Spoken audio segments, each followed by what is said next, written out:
For most Americans, the story begins in 1979 with the Iranian Revolution and the hostage crisis. A group of revolutionary university students took over the American embassy in Tehran and held 52 diplomats hostage for 444 days. To help burn this into the American narrative, the news show Nightline was created with a nightly tally of the number of days since the crisis started. But to really understand, we have to go back to 1953, which is where the story begins for most Iranians. This was the year that the US overthrew Iran's democracy and installed the Shah, a pro-US dictator. In 1951, Dr. Mohammad Mossadegh was the first elected official who was appointed as Prime Minister of Iran by popular demand. He saw that the wealth needed to build Iran was leaving the country because over the past 50 years its vast oil reserves were under British control at the hands of the Anglo-Iranian Oil Company, later to become BP or British Petroleum. So Mossadegh became hugely popular for nationalizing the oil industry and taking back the oil. Hugely popular at home, but quite unpopular with the British government. Britain took Iran to the World Court over the matter and lost. They tried to hit Iran's economy by blockading the Gulf and halting trade. They tried to convince the US to assist with regime change, but then President Truman was not interested. However, when US President Eisenhower took office in 1953, Britain was able to persuade him under the Cold War pretext that Mossadegh relied on Iran's Communist Party for power. The newly formed CIA was sent to engineer a coup, codenamed Operation Ajax. Iran's monarch, the Shah, returned to power. He had previously been weakened by the new parliament, a short democratic experiment designed to limit his powers. After 1953, he returned fully backed by UK and US power, and the oil was soon flowing under control of Britain, America, the Netherlands, and France. The Shah became increasingly arrogant, opulent, and autocratic over his 25-year rule. He instilled fear in the population with a secret police known as Savak, created by the American CIA and Israeli Mossad, that tortured and imprisoned those who dared to dissent. He crushed all political opposition. Troops were sent to massacre demonstrators. He pushed a white revolution to modernize and westernize the country, giving women the right to vote and other reforms. But ultimately, he served the elites and created a huge economic gap for the poor masses. Powerful religious leaders saw that he was forcibly trying to rid Iran of Islam in a country that was 90% Muslim. One of the Shah's leading critics, Ayatollah Ruhollah Khomeini, was arrested and imprisoned for 18 months. After his release in 1964, Khomeini was sent into exile for 14 years. From abroad, he continued his anti-US, anti-Shah campaign through sermons on cassette tapes that made their way back into Iran and circulated as people copied and shared them. By the end of the 1970s, things had gotten so bad that major protests and the violence that followed were becoming a regular occurrence. The Shah declared martial law and banned demonstrations. This resulted in a huge protest and a general strike that shut down the economy. Soon over 2 million people flooded a public square in Tehran, demanding to remove the Shah and for Khomeini to return, and that is exactly what happened. One important thing to note is that the CIA orchestrated the 1953 coup out of the very same American embassy in Tehran that was later the site of the hostage crisis, right after the Shah was overthrown by popular revolution in 1979. The students were convinced that once again the US had plans to overthrow their revolution.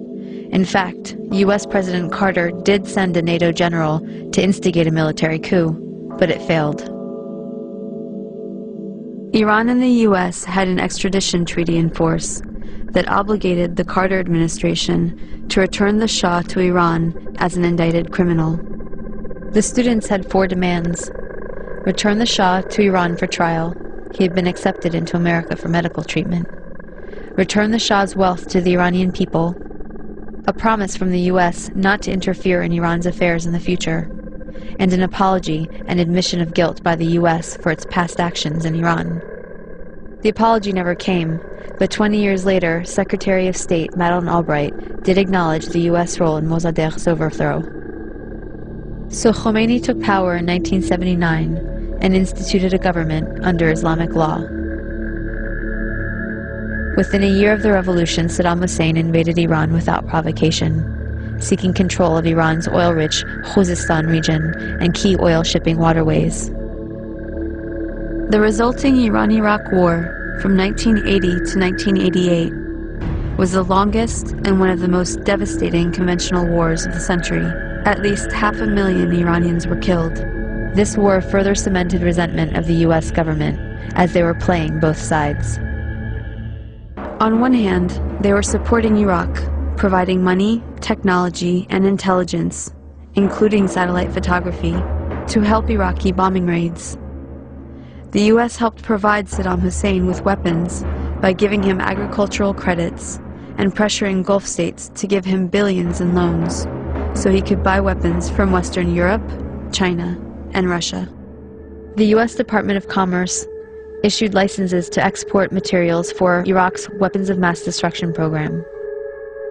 The U.S. continued its support even after learning that Iraq was using chemical weapons against Iran, not to mention against its own citizens, to stop an uprising of Kurdish separatists.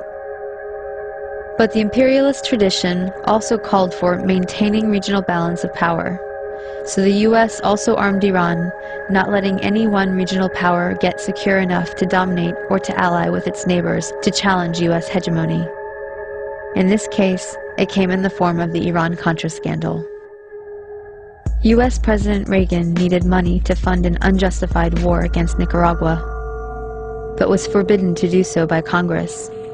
So U.S. arms were illegally sold to Iran through Israel and South Africa, and the proceeds went to the Nicaraguan Contras.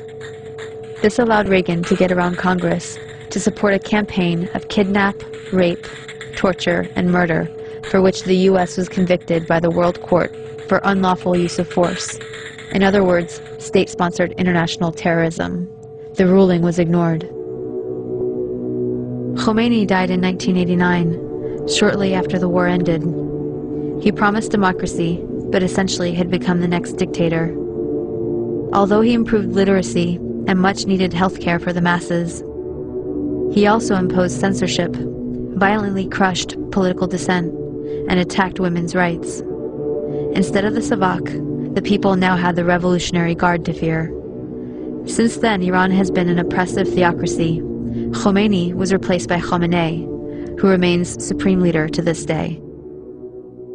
As a test of fairness, we might imagine that Iran invaded and occupied Canada and Mexico, and had aircraft carriers sitting in the Caribbean. Imagine then if Iran had the power to label the U.S. the axis of evil and cut us off from the rest of the world, and then threatened to attack us if we didn't stop generating nuclear power.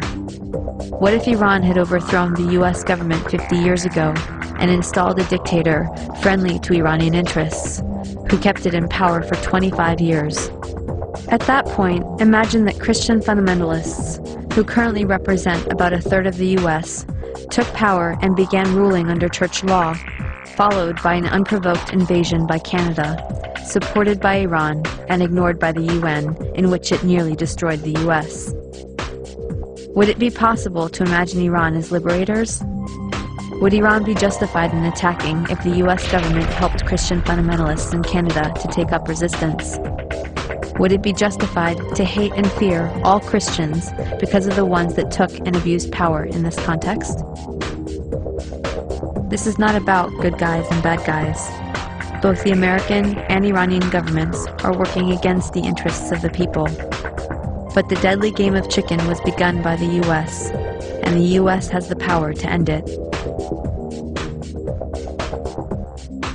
We should look at our current policies and actions against Iran, look at some better options, and figure out a way to change the minds of the people running our government and prevent another criminal enterprise that will cost many more lives. It has been done in the past, and if people take action, it can be done again.